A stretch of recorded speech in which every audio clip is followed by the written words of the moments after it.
All right, so let's get started. Stop that. Oh, I know what. There we go.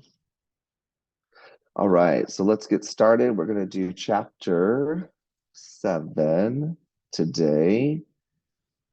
We might get through all of chapter 7. If not, we'll finish it on Wednesday.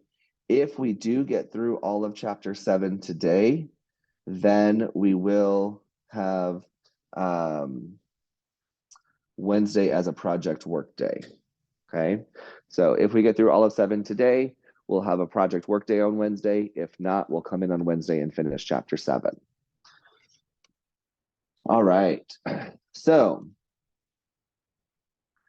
a couple of things that we can look at. In this chapter, we're still talking about how we can control cost in the different stages of the purchasing cycle. What's the first stage of the purchasing cycle?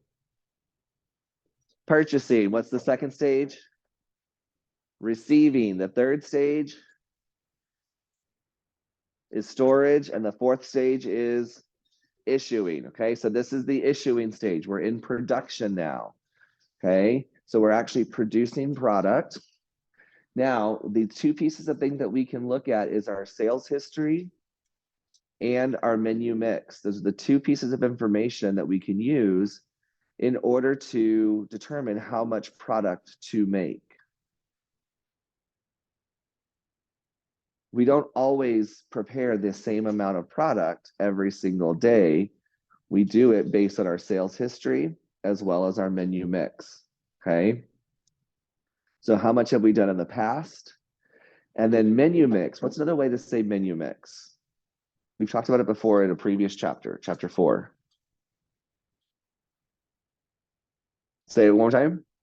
Yes, popularity percentage. Good job. Okay, so menu mix is popularity percentage. Now we used popularity percentage in chapter 4 when we're looking at our menu analysis, right? Figuring out the percentage of each thing. Is it higher or lower than the average? Now in the context of using it for production, when we use popularity percentage, we use it to figure out how much product to prepare, okay? So, for example, let's say we had 200 guests,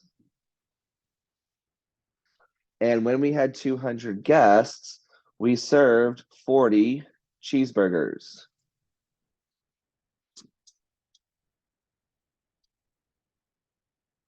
Okay. What is my popularity percentage for cheeseburgers when I served 40 and we had 200 guests? What is percentage? How do we figure out percentage? Part over the whole. Which one is the part? The cheeseburgers. So 40 cheeseburgers divided by 200 guests is 20%. Okay. Now, what happens if I have 750 guests? How many cheeseburgers do I have to prepare? This is how we use popularity percentage in order to determine how much product to prepare, okay? So what mathematical function did we do right here? Which one is this? Division. What's the opposite of division? Multiplication. So now we're going to multiply 20% times 750 guests. And what do we get? 150? So that means I need to make 150. I need to prepare enough for 150 cheeseburgers. Okay, so we divide on one side to find the percentage, and then we use that percentage to figure out how much to prepare. Okay, by multiplying our percentage. Now, this 750 guests, that's a forecast. Okay, we don't know if we're going to get 750, but if we know a major conference is in town, if we know we have a specific group in-house, then we probably are going to be able to expect a certain number of guests. And that's what we use to do our projections. Questions about how we use that popularity percentage?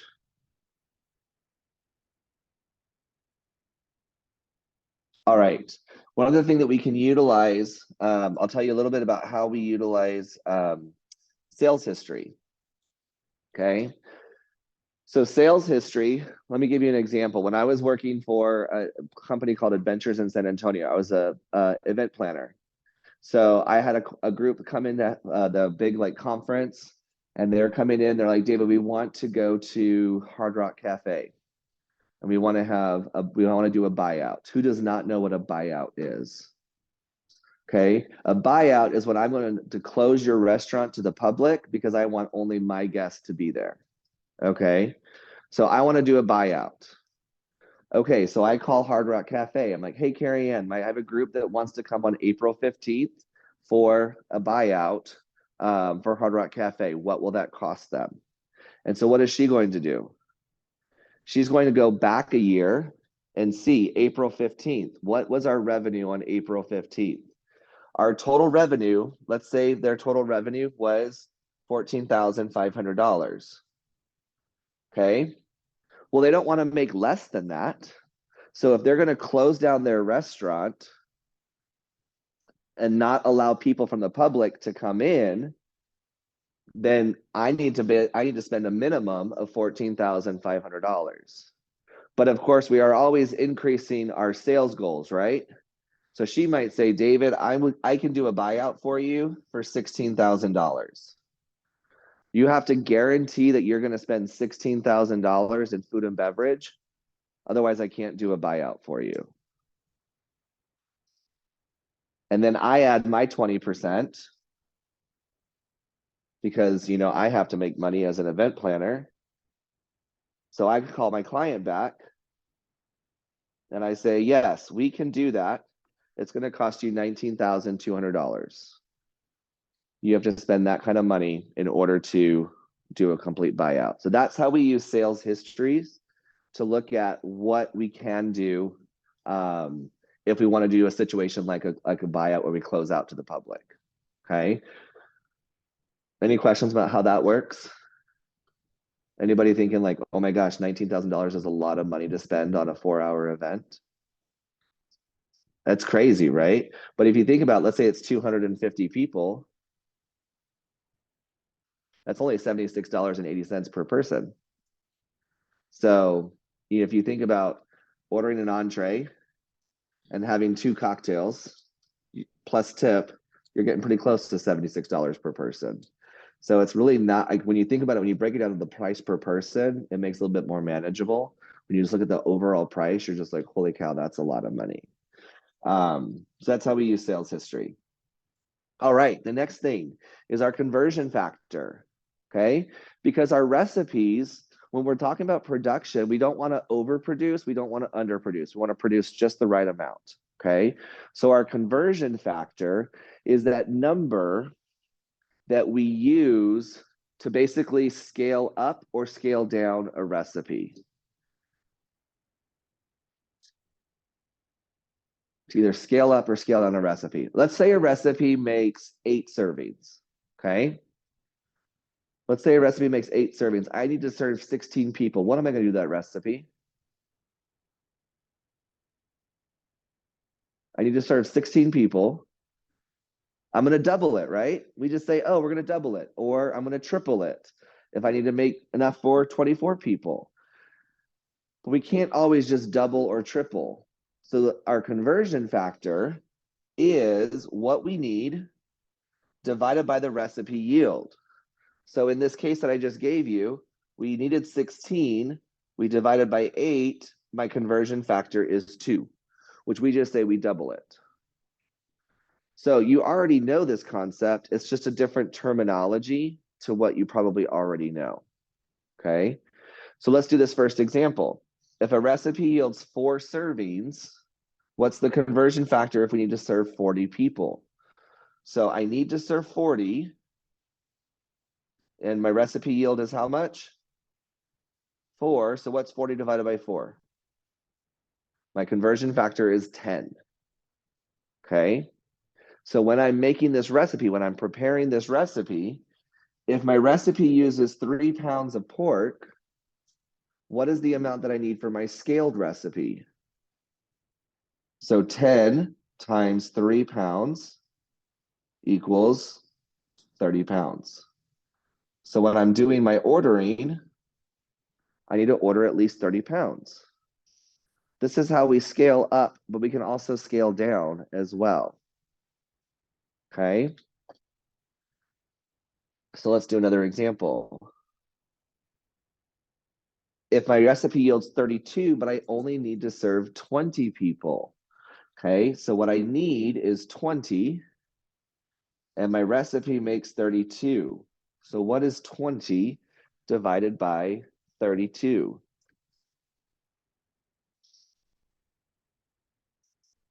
Good, 0.625. Okay, so now that 0.625, if my recipe calls for 14 pounds of flour, my new recipe, my scaled recipe, is going to ask for how much?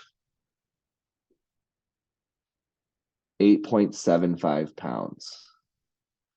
Okay, so we can scale up, we can also scale down. Okay. Why is it important to scale down a recipe?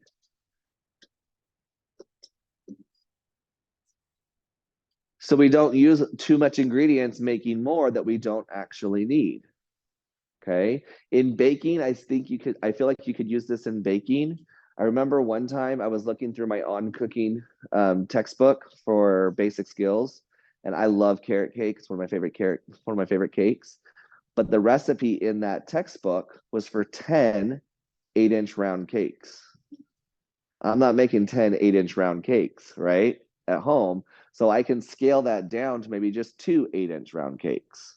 And so sometimes we don't want to use as much. Same thing too with rolls. Okay. Bread doesn't cost that much, depending on what the ingredients you're putting in it. Bread doesn't cost that much. But if my recipe makes 200 rolls and I have a party for only 20 people, do I want to make all 200 rolls? No, because then they're going to go bad. I'm going to throw them away. If they go out to the table and nobody eats them, I have to throw them away because they've been out to the public, right? And so I may only want to make a certain amount, and then be able to scale that recipe down so I don't make too much product, okay? The more product we make, if we don't use it and it gets trashed, that's money that we've paid for those ingredients, but we're not getting revenue in for it. Okay. All right. You can leave the third example blank. You should have the first 2 examples for the conversion factor. You should have those filled out based on these. Actually, go ahead and do all 3. We have the 16 and 8. We have the 40 and 4, and the 20 and 32. Those are the 3 examples for the conversion factors on that first page. So we need 16 servings. The recipe makes 2 or 8, so our conversion factor is 2. We need 40 servings. The recipe makes 4, so the conversion factor is 10. And lastly, we need 20 servings. The recipe makes 32 servings. The conversion factor is 0.625. Right? Yeah, you can scale. But so basically what we're going to do now, and we're going to show you on this baker's percentage right here. What we're going to do is whatever this factor is right here, you would apply that factor to every ingredient in your list, and that tells you how much of each ingredient to use. Okay. So baker's percentage. I see some wincing faces out there. How many of you love baker's percentage? How many of you do not understand baker's percentage? How many of you have ever heard of baker's percentage? Awesome. Okay, cool. Lot of mix here. Okay, so Baker's percentage. Baker's percentage is kind of a little bit like the concept of popularity percentage that we just went over. Okay, so you're going to see a little bit of similarities here. Okay, so when we calculate Baker's percentage, the flour weight is always what? 100%. Okay, so the flour weight is always 100%. We are basing all the other ingredients against the weight of that flour. Okay, now I'm going to tell you right now, Mr. Uminsky is not a baker.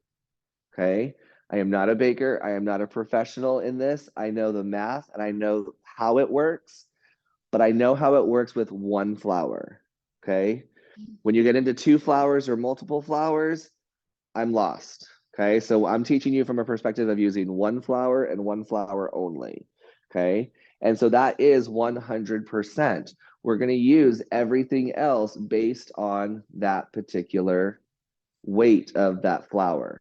Okay, so I've already written the numbers in here for you, the 50, the 33, the 1 pound, and the 0.6 pounds. Okay, so your percentage for flour is what? 100%. Okay, 100%.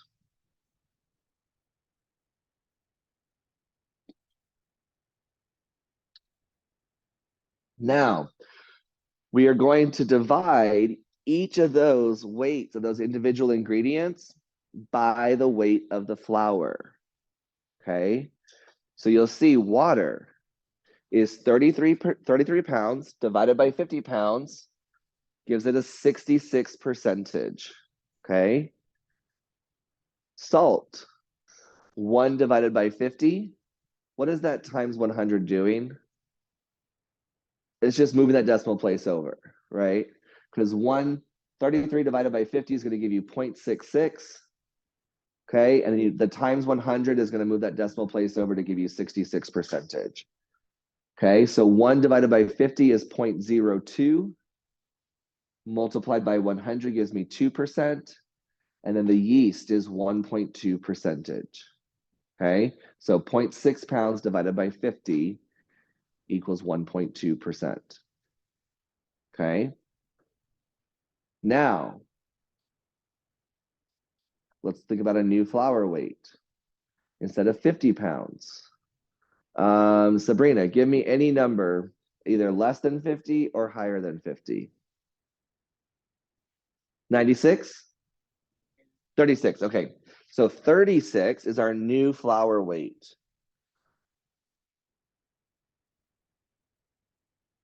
Okay, so 36 pounds is our new flour weight.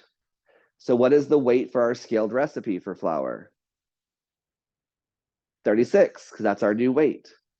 Okay, so just copy that 36 all the way across to the new scaled recipe weight. Now, for our water, 36 pounds, now we're going to multiply by our percentage, by 0.66. So 36 times 0.66 gives me 23.76 pounds of water. 23.76 pounds of water. So where it says new flour weight on your chart, just go ahead and write 36 pounds all the way down on each 4, okay? Then all you have to do is multiply the percentage by the new flour weight, and that will give you your scaled recipe amount. Okay, so for salt, 36 pounds times 0.02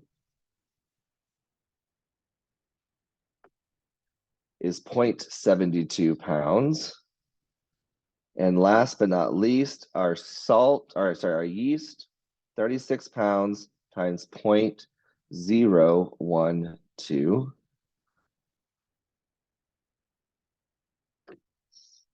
is 0.432 pounds. Now, the important key here is that all of your ingredients are in the same unit. Okay, they're all pounds. If something was in ounces, I can't do that equal substitution because it has to all be in the same unit. Okay. Yeah. Uh-huh.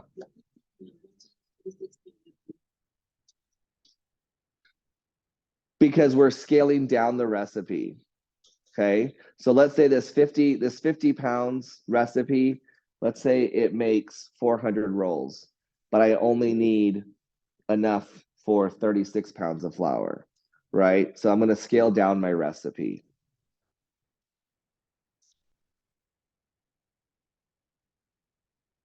So we just multiply that 36 by each of the percentages, and that gives us our total scaled recipe weight.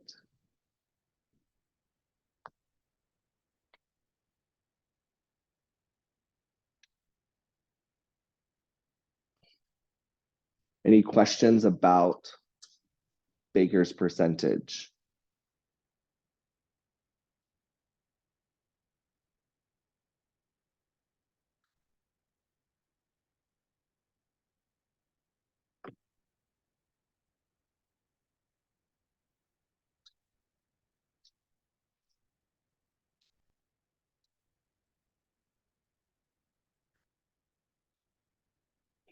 No questions about Baker's percentage? Does that make it easier to understand? Is it similar to what you're taught in the baking classes? Does it make it harder to understand? I don't want to confuse anybody. No? Okay. So now let's talk about, yeah, go ahead.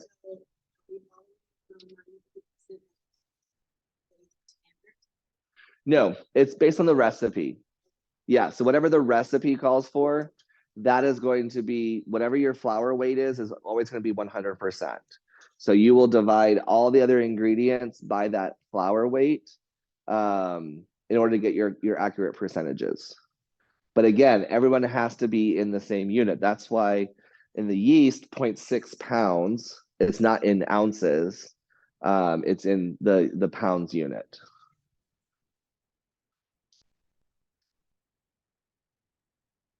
Okay, so some of the things that we can do as far as monitoring our food production is our quality standards. Okay. Our quality standards. What does that mean? What does it mean to maintain quality standards? What do you think?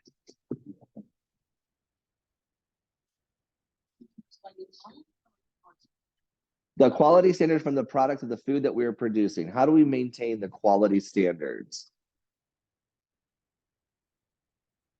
How do we ensure our cooks are preparing food the way that they need to prepare it? Following the recipe. Good. Andres? Good. Tasting. We want to taste this. We want to taste all of our product. Okay. We should taste it before we start service. We should also taste it during service to make sure that we're maintaining the quality. The product is not decreasing in quality. If something's left on the line for too long, it can potentially, what we call die. We always say it dies in the window. Okay, so if a plate of food is set on the window and it's under the heat lamp for too long, or if the fries are under the heat lamp for too long, they're gonna throw them away because we don't have that quality of standard. Okay, and so as a manager, you need to manage the production process. So you need to be able to say, okay, what are we going to be prepping? Following up on what's being prepped, and then what is also into the production process. Okay. And then afterwards, we follow up and see how much product is left over. If we have items left over, do we throw it away? No. Hold on one second. I'm sorry, I'm going a little bit faster. Follow the recipes we talked about. Has anybody in here ever been an expo or an expediter position? Okay. I have. I was not very successful at it. What was y'all's experience? Were y'all pretty good at being expo? You are what? You're great at it? Okay. Pretty good. Okay. Excellent. Okay. Awesome. So for me as a server, they tried to put me in as expo and I just wasn't I wasn't quite getting it, right? Because I had my little routine of how to wait tables, but being the go-between between the kitchen and the servers was a little bit challenging for me. But one of the things that we always use is photos. This is what the plate should look like. If everyone at the table eats the same thing, let's say they all get a steak with a baked potato, then when those plates are presented to them, all the 4 plates should look exactly the same. They shouldn't be different. So using photos helps people as they are determining what goes where on the plate. Okay. And we talked about taste testing. As a server, my manager occasionally would call me over and say, "Hey, David, I want you to put in, an order of mozzarella sticks, uh, bruschetta salad, and a shrimp scampi." And I put it in the order, not telling them that it is for a manager, right? So they're basically, it's like a secret shopper. So they're making the food, and I take it to the manager, and they're basically critiquing the flavor, the presentation, to make sure that it is meeting the standards. And so that's taste test is often done during the meal service to make sure that we're following those. Okay. Proper holding temperatures. If food is meant to be held hot, what is our proper temperature range? Above. If it's meant to be held hot, what do we need to hold it above? What temperature? Is it 140? Isn't it 140? I don't know. They've changed it so much since I took the test. It used to be 40 to 140, and now it's like 41 to, what's the temperature danger zone? 41 to 135? Okay. So if it's meant to be held hot, we need to make sure that it's maintained above 135. If it's meant to be held cold, it needs to be held below 40 degrees. Okay. So if it's not, and it's in that temperature danger zone for too long of a period, what do we have to do? Gonna toss it out. Okay. If I toss something out, am I getting revenue for that? No. Okay. I'm not getting revenue for it, but I'm throwing those ingredients away. Have I paid for those ingredients? Yes. So that means my food cost is going to go up, but my sales is going to stay the same, which means my percentage is going to go up. Okay. And then using carryovers. Okay. If we have leftover product at the end of the night, do we just toss it? It depends on what that product is. Okay. If it's soup that we've already reheated and we don't serve it all, we have to throw it away, right? Sanitation rule says you get to reheat something once. After you've reheated it, if you don't serve it again, you gotta toss it. You gotta get rid of it. Okay. But let's say we have, I don't know, what's an ingredient that we might have left over at the end of the night?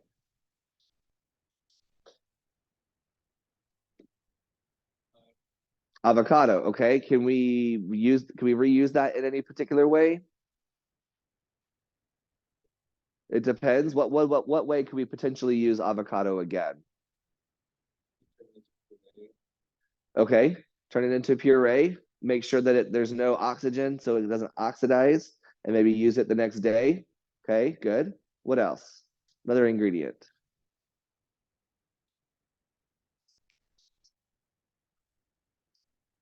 Okay, yeah. So maybe we can use guacamole with that avocado for the next day. Good. How many of you have ever bought a rotisserie chicken at HEB or Sam's or Costco? Right? Okay.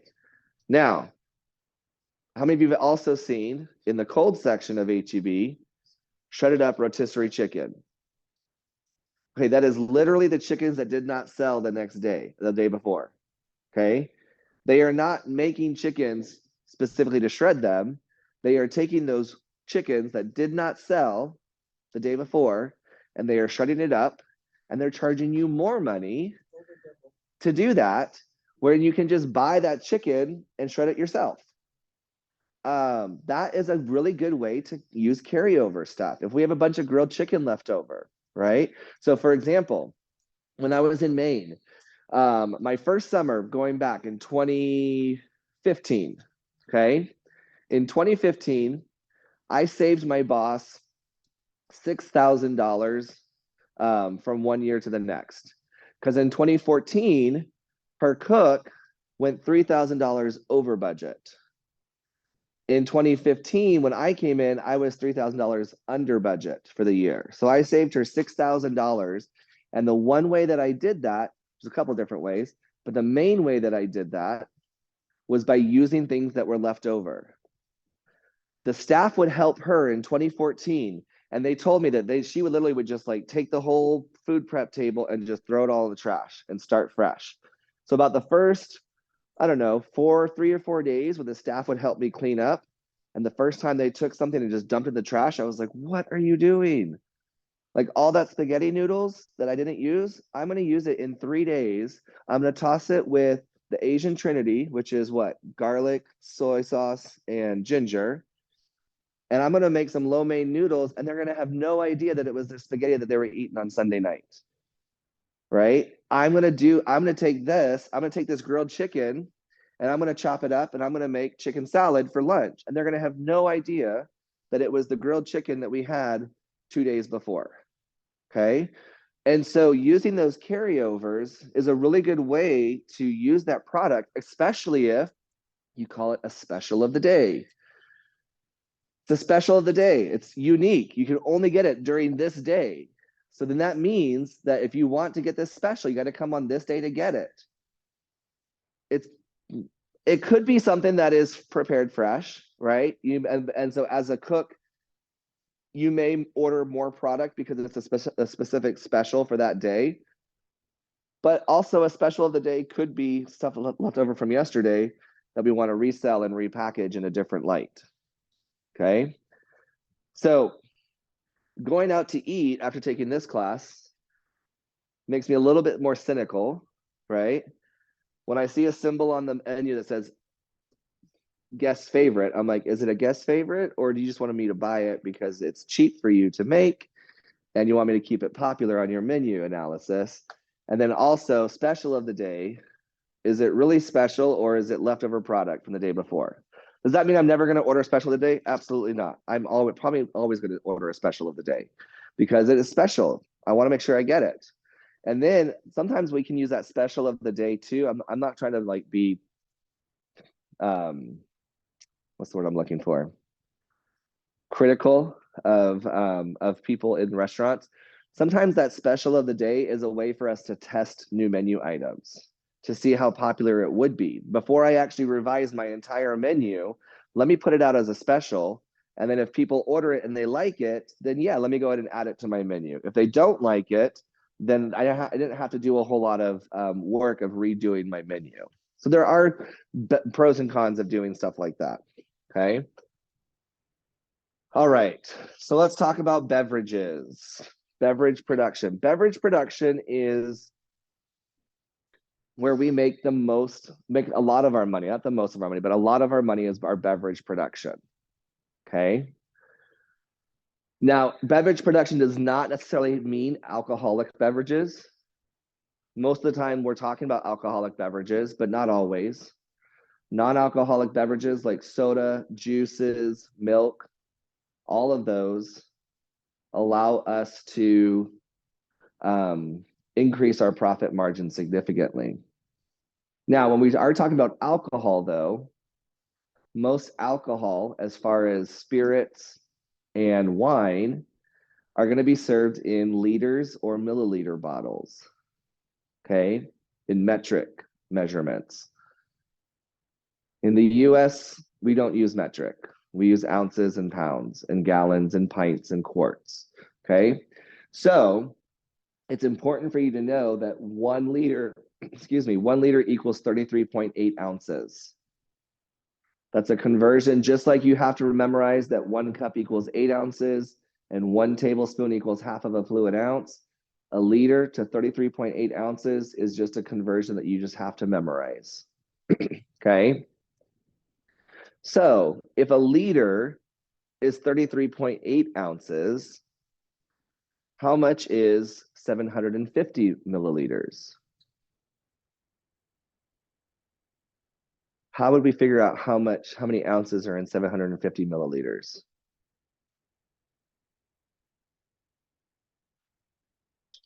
How much is in 1 liter? 33.8 ounces. Okay. And 750 milliliters is equal to 0.75 liters. So we multiply 33.8 times 0.75.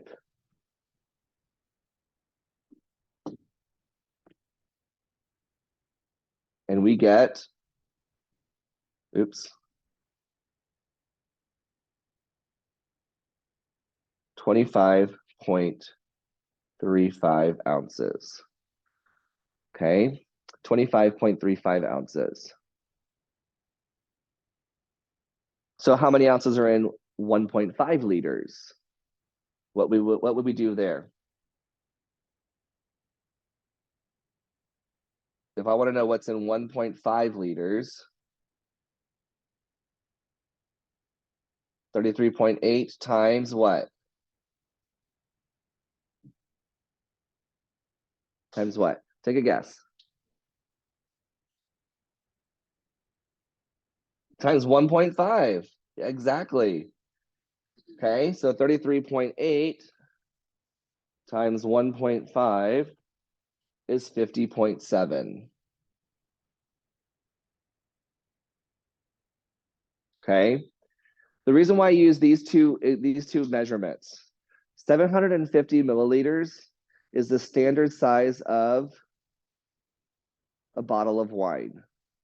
Okay, a standard bottle of wine is going to be about 750 milliliters. Okay, 1.5 liters is going to be your standard of what I refer to as a handle. Okay, a handle is any spirits like vodka, tequila, gin, whiskey, whatever, that has a handle on it. The big giant bottles, okay, that we often use for like big parties and different events, like that's going to be on average a standard size of 1.5 liters. So that's why I use these two specific measurements so we can remember those. Okay. So 50.7 and 25.35.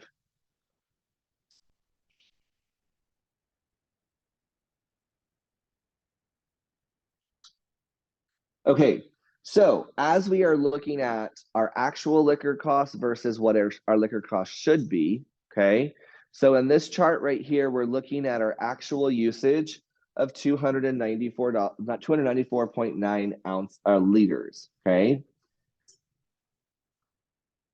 And it looks at our actual cost of $5,961 is what our cost for this particular period of time is. Now, if we look at what we ideally should do, okay, our ideal cost was $5,455. You don't have to write this down, but this is kind of just going over this and showing how we can look at what our ideal is versus what we actually did, okay? So our ideal cost was $5,455. My actual cost, based on the actual liquor and beer and wine that I served, was $5,961. That's a loss of $505.75. That's a loss of profit, okay? Because we weren't taking any kind of controls into consideration, okay? So let's do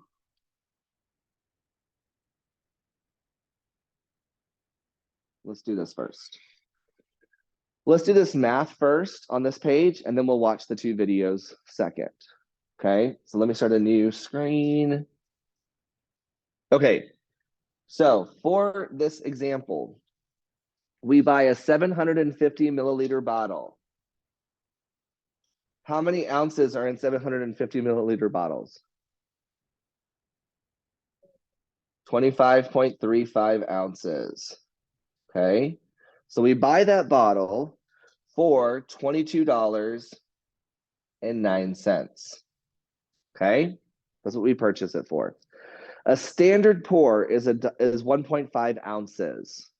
Okay, so our standard pour is 1.5 ounces.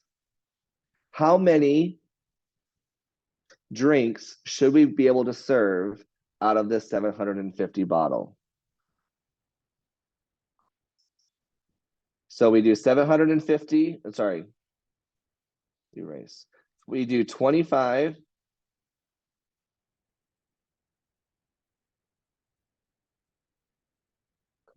Go away. There we go. So 25.35 ounces divided by 1.5 ounces, which is our standard portion size. Okay, so we divide those two numbers.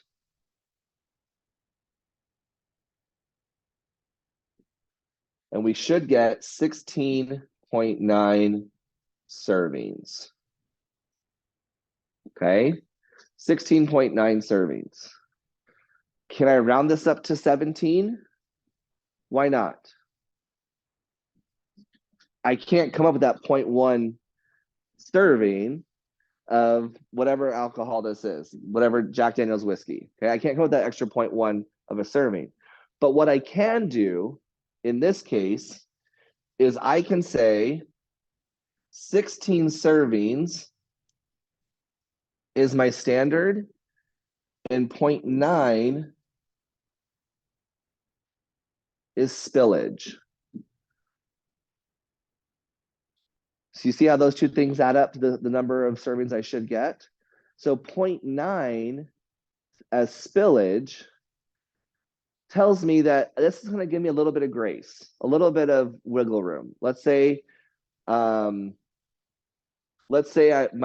bartender is free pouring and they go a little bit heavy on a pour. Okay, that 0.9 is going to give me a little bit of grace within that. So I'm going to say my standard is going to be 16 servings. Okay. So what is our cost per serving?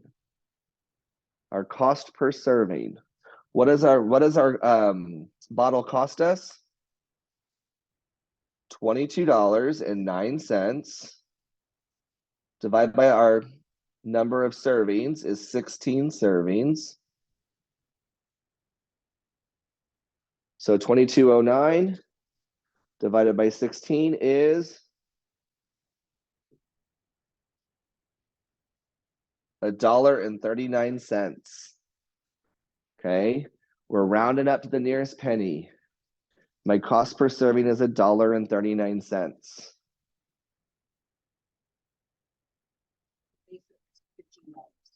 Yep.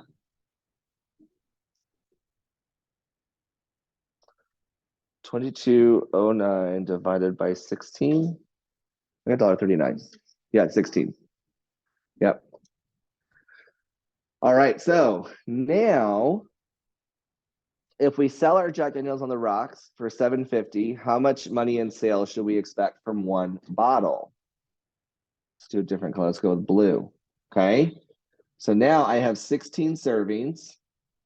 And how much do I sell it for? $7.50. Okay. I sell it. That's my cost on my menu. So $7.50 times 16 is $120. I should expect $120 worth of revenue, sales, for every bottle of Jack Daniel's that I empty. Okay. Now that's not profit, right? Because it still costs us basically $1.40 per each one, but that's still a significant profit. Okay. So we're good so far?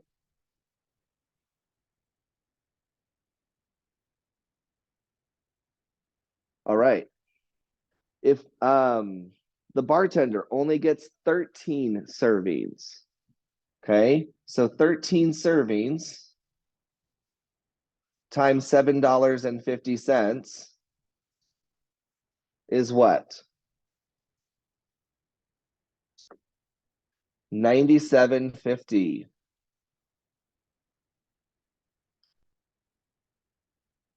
So how much money did we lose? We should have had how much money? We should have had 120. We actually only had 97.50. We lost $22.50.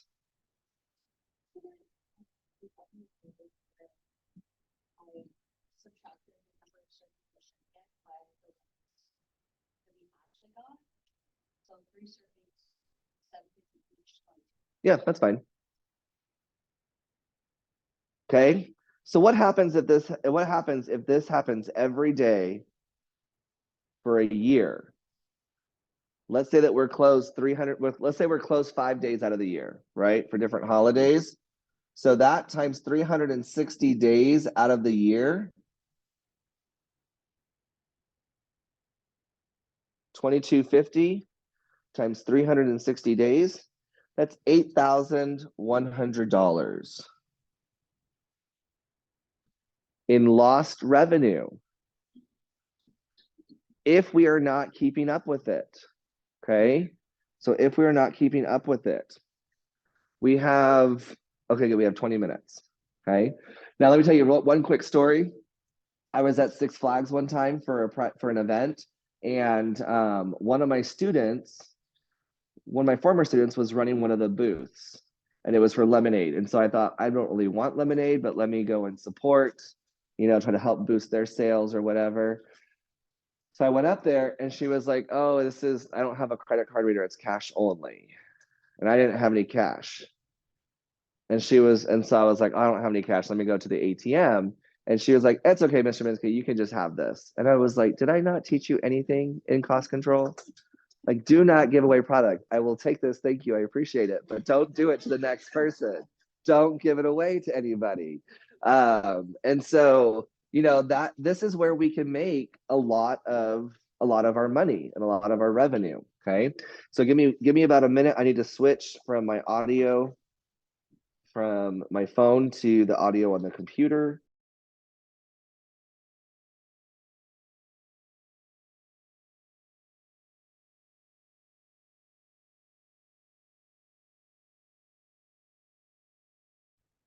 All right, so I want to show you two videos.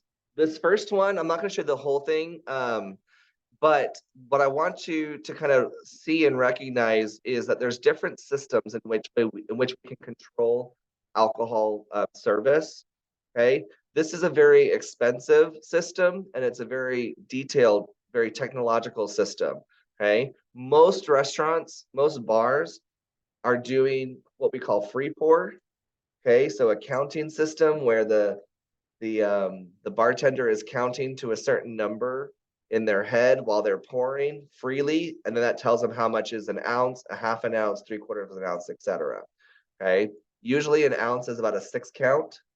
So I count 1, 2, 3, 4, 5, 6 as I'm pouring, and that's usually about an ounce. Okay, but if I count 1, 2, 3, 4, 5, 6, that's more than an ounce.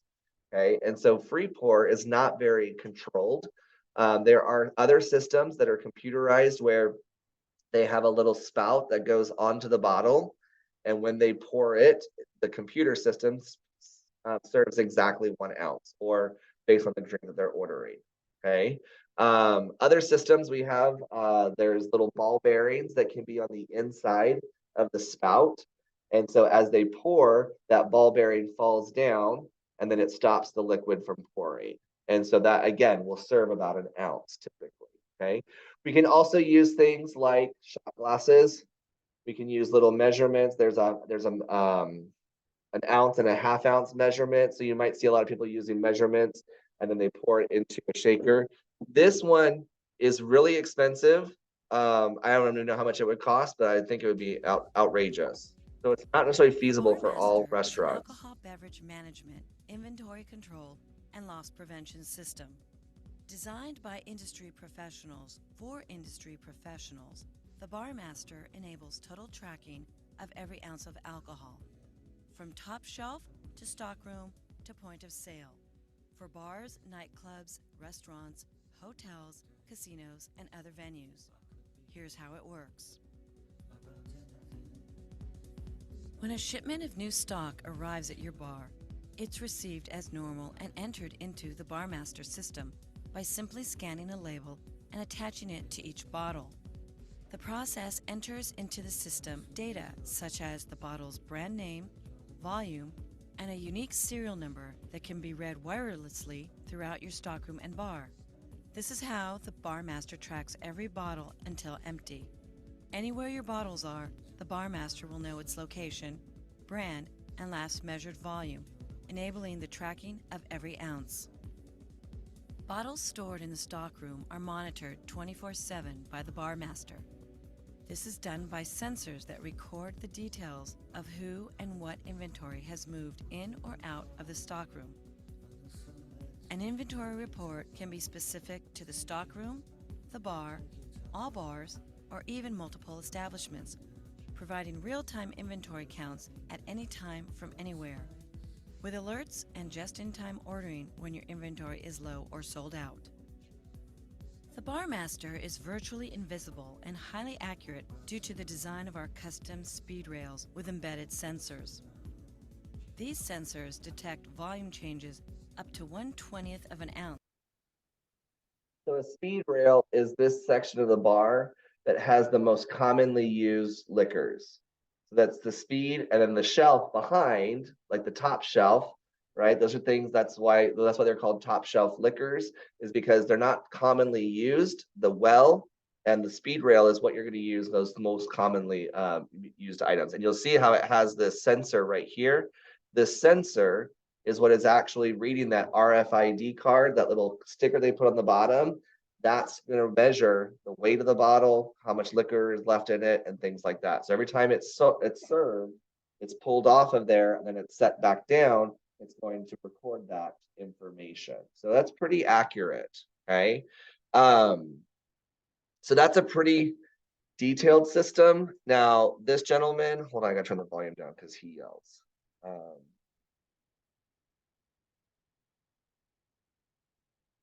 This is another system. And detect exactly what brand That can help with. Here we go. And today we're talking about spot checking. Spot checking being, we're going to take a few of your most popular products and we're going to measure them one day and then measure them the next day and see how certain bartenders are pouring. Because this is a huge opportunity for you to increase your profits, because your booze is walking out the door every day. It happens at every bar I go to. Your bar is not anything special. Your bartenders are over pouring. I guarantee it. So this is like having a huge leak in a faucet at home and your water bill is $1,200 a month because you won't spend $1.59 to go get a gasket. So same thing's happening in your bar. You're not doing anything about it. This is a way to spot check. You can do the same thing in the kitchen. You think the cooks might be walking out with steaks, count the steaks, count the next day, done. Okay, this takes you 5-10 minutes to do, and it's a good way. You don't have to take a full inventory, and we can find out what's going on in your bar, because where you're at now to where you should be, there's a huge gap and a huge opportunity here. So he said you don't have to take a full inventory. Now, you would probably still want to do a full inventory at least once a month, okay? When you're getting ready to, or anytime you're getting ready to order and purchase new, you want to know what you actually have on hand, okay? But this is a great, what we call, like you said, spot checking is a great system that you, method that you can use to set up to check your most popular items to make sure that you are not losing money on those particular items. Okay, I'm done soapboxing. We're going to use Bar Patrol app. I'm going to show you how to do it. You can do it with a spreadsheet. It takes a lot longer. It's not nearly as accurate, but you could do it. But I'm going to show you on Bar Patrol app how cool and easy it is. So let's get to it right now. Okay, so here we go. We're going to do a quick spot check. We only have 3 locations that we keep the 4 products I'm going to do. I'm just going to do 4 of our biggest movers: Grey Goose, Kettle One, Jameson, and Jack Daniels. Those are our biggest movers. You can do like 10 products, 5 products, 20, whatever you want. But if you just spot check a few each week, it'll go really fast. And then the app will break everything down by location. Super cool. I'm going to search for the products here. When we do the second inventory tomorrow, they'll all just come up in the same order. It'll be really fast. So I'm just going to start here. We're going to go closet. We're going to go rail. And then we keep some in the crates down below. Those are the 3 locations. We have shelves and coolers and all that, but we don't keep those 4 products anywhere else but right here. So here we go, super fast. Let's go through it. Go Kettle One first. What he's doing, he's going to his inventory. He's counting how many bottles he has in storage of each item. He's entering that data Grey in. Goose. So he's doing a physical inventory right now. He's physically counting and Jameson. checking how many he has. Jack Daniels.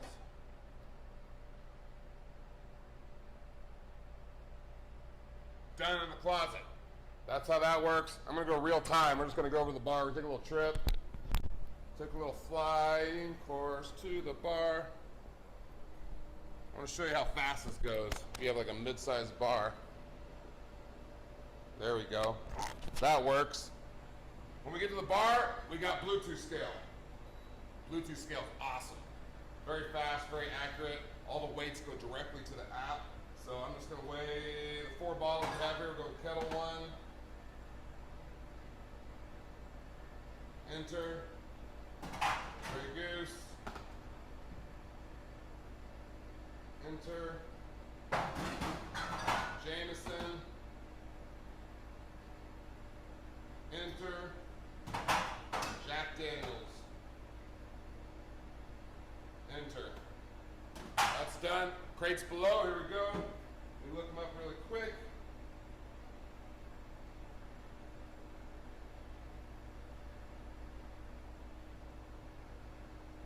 Here. So now I'm gonna jump ahead a little bit, but now he's done a spot check. He did basically the same thing. He counted the next morning when he came in, and now he's gonna compare the results of what was served versus the inventory that he has actually on product, right? So perpetual is what should be in inventory. Physical is what is actually in inventory. Okay, so here we are at the online account now, and all the data we just took from those 2 inventories have already synced here. We can go look really quick at the inventories. There it is, the 13th and 14th comes here immediately. It's awesome. All we need to do now is enter the sales data, and it won't be very much. We're only doing 4 products. You can actually upload the PMix. I'm just going to enter it manually because it's super fast. So you need to get the POS data. Here's a PMix from last night. It's a Thursday night. This is what we sold. And all we're going to do are these 4. So we're doing kettle, we're doing Jameson, we're doing Jack, we're doing Grey Goose. I'm just going to highlight them real quick so we can see them. And we're just going to enter the number sold and how much total sales were for each of those. Okay. So real quick, I'm just going to point out, interesting enough, kettle 1 was 30%, 37% of the sales. So over a third of the sales was just kettle 1. The Jameson accounted for 20% of the sales. Okay. Jack Daniels for 18% and Grey Goose for 19%. So you can see those are probably the 4 most popular items. Over a third, 20%, and then almost 20% of those other ones. Okay, so we're going to go here. We're going to go to POS. We're going to manually enter sales data. And then we're going to do a start date, October 13th. The end date was October 14th, 1 day. Make sure you do that. And then we need to go find those 4 products and just enter the sales data. Again, you can upload the PMix. We have a video for it in the video library. But otherwise, we're just going to scroll down. These are kind of grouped together. Here's beers. See gin there. See liqueur, rum, scotch, tequila. And now we're getting into the vodkas, which is what we need. So, where are we at? Gotta find Grey Goose and kettle. Come on. Oh, there's Grey Goose. Grey Goose. Here we go. So we're going to find out how many we sold. We sold 10 for $90. Enter it there. 90. Then we're going to find kettle 1. Where did kettle 1 go? There it is. 16 for $144. Sales data entered for those 4. Quick spot check. Hit done. Now we can go see the variance. We can see how Sharon did all by herself on a Thursday night. We're going to run the variance report. We choose the start date. We choose the end date. We run variance report. And right off the bat for the variance overview, 32.88%. Are you kidding me? That is god-awful. This is not uncommon, though. Every bar I go into is like this. And yet no one's doing anything about it. This is an unmonitored bartender just giving stuff away. If we go into the results, we can see the 4 brands and how she's doing. At this bar, pour 1.5 ounce shots, so she should have poured 15 ounces of Grey Goose. She poured 20.63. You can see on each of these how short she is for each brand. Over here is the variance, 37%. That means 1 in 3 drinks is free. Here, 25%, 1 in 4 drinks is free. It gets worse with Jack Daniels, 40% variance. She's giving away almost half of it. She's supposed to pour 34. She poured an extra 14 ounces almost. Then you come down here, $203 retail lost. 4 products, 1 night. Are you kidding me? So 203 $203 in one night. If we multiply that by 300, let's say we're open 360 days a year, 203 times, I'm going to 30 cents, 203 and 30 cents times 360 days, 73,000. Is that right? Hold on, let me try it one more time. That doesn't seem right, but maybe it is. Times 360. Yep. $73,188 in lost revenue. A whole other bar, exactly. This whole other like bartender like salary that you can pay, a manager's salary that you can pay to make sure that you're monitoring that. Okay. So this is where we can really take into account the importance of monitoring, the importance of following up, okay? But not only that, in this case, she's probably free pouring for one. So now if she's free pouring, let's start maybe figuring out some ways that we can actually measure it, okay? Get those standard operating procedures of, and we are no longer just free pouring. We are now going to actually measure, okay? You might spend a little bit of money. Let's say it's going to cost you, I don't know, $15,000 to implement some kind of computerized measurement system. But if you spend that $15,000, it's going to eventually save you $40,000, right? In lost revenue. And so that's going to be something that's really important to think about as a manager. Here's my problem. How do I fix it to where I can control my costs better? Okay. Same thing with, we can do this with beer. You can count how many you have, how many you sold, and then how many you have left will give you an idea of how many beers were given away. Okay, so sometimes that happens. They just give beer away or they forget to ring it in or whatever. Okay.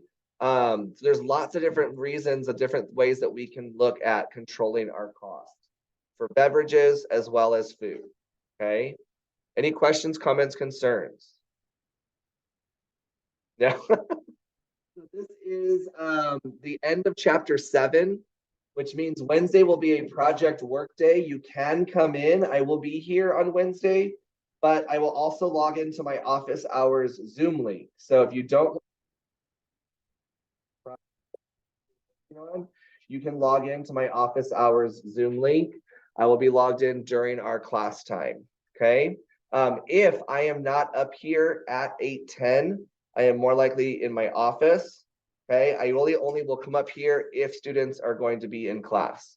So if you come up here and the door is closed, come find me in my office and I'll come up here to the classroom. Okay. Questions, comments, concerns? All right. Thank you so much.